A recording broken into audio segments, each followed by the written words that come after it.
सबसे पहले तो आप लोगों का जो प्रश्न है बहुत महत्वपूर्ण है। केंद्र सरकार ने जो बजट दिया है वह आम जनता के हित में नहीं है।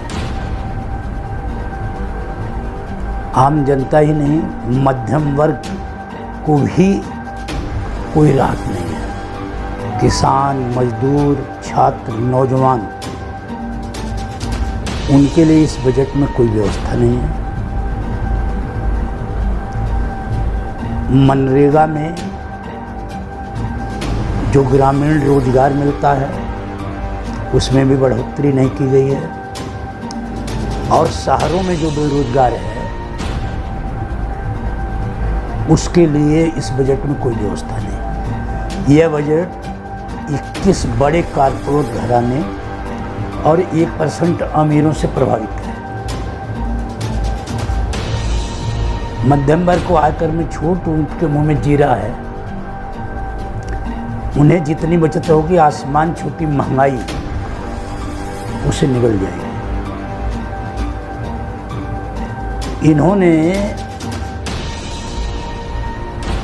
85% 90% जनता का ध्यान इस बजट में बिल्कुल नहीं है। इसलिए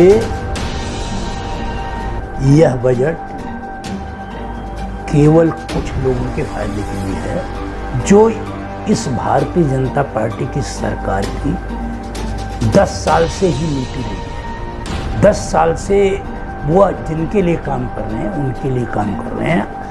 आम जनता इनके एजेंडे में नहीं, न उसका कोई लाभ हो सकता।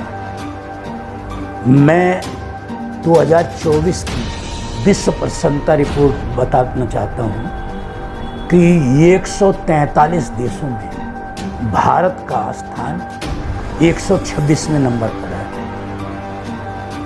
पाकिस्तान और नेपाल भी विश्व प्रसन्नता रिपोर्ट में हमसे अच्छे हैं। विश्व प्रसन्नता रिपोर्ट शिक्षा, स्वास्थ्य, खुशहाली, पोषण के आधार पर बनाई जाती है। तो हम कहाँ खड़े हैं इस बजट में? स्वयं इस देश के आर्थिक जानकारों को समझना चाहिए। लेकिन ये कह रहे हैं कि हमने मुद्रा लोन की योजना 20 लाख कर दी है, उससे रोजगार को बढ़ावा मिलेगा। कौशल विकास के क्षेत्र में भी हमने किया है। पहले मुद्रा लोन था, शिशु लोन, किशोर लोन और तरुण लोन। शिशु लोन में 50,000 का जो प्रावधान था उसमें तो ज़्यादातर लोगों ने लिया, न तरुण लोन ज़्यादा लिया गया और न किशोर लोन लिया, क्योंकि जो बैंक हैं वो पैसा देने में, बड़ा पैसा देने में आनाकानी करते हैं। आपने बता दिया कि हम तरुण लोन दे रहे हैं 20 लाख का, और बैंक में जाते हैं वो कहते हैं वो तो भैया है नहीं। अभी भी बोल रहे हैं कि हम बिना गारंटी का 20 लाख का लोन देंगे। हाँ, लेकिन लोन कितने लोगों को मिला है आंकड़े देख लीजिए, पता लग जाएगा। मिलता ही नहीं लोन। जो असली हकदार हैं उनके घर तक योजनाएं पहुंचती ही नहीं, अंतिम व्यक्ति तक तो योजनाओं का मतलब ही नहीं है। तो आम जनता आज भी उसी स्थिति में है। क्या क्या खामियां बजट में, क्या होना चाहिए था बजट में जो नहीं हो पाया? बजट में सबसे पहले यह होना चाहिए, किसानों को राहत देने के लिए कीटनाशक, खाद के दाम,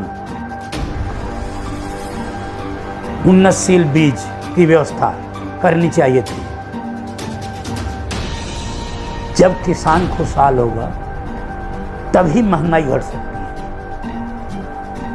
और महंगाई से पूरा देश प्रभावित होता है। सब्जी, दाल सभी लोग खाते हैं। जितना लोगों की तनख्वाह बढ़ती है महंगाई उससे ज़्यादा बढ़ जाती है। उनका जीवन दूभर हो जाता है। घर चलाने में हमारी बहनों बेटियों को कठिनाई होती है। 70 करोड़ लोग आज प्रभावित हैं कि वो 2 टाइम का पूरा भोजन नहीं मिलता। और हम कहते हैं हम तीसरी विश्व अर्थव्यवस्था बन जाएंगे, चकाचौंध में जी रहे हैं। लेकिन असलियत क्या है देश की,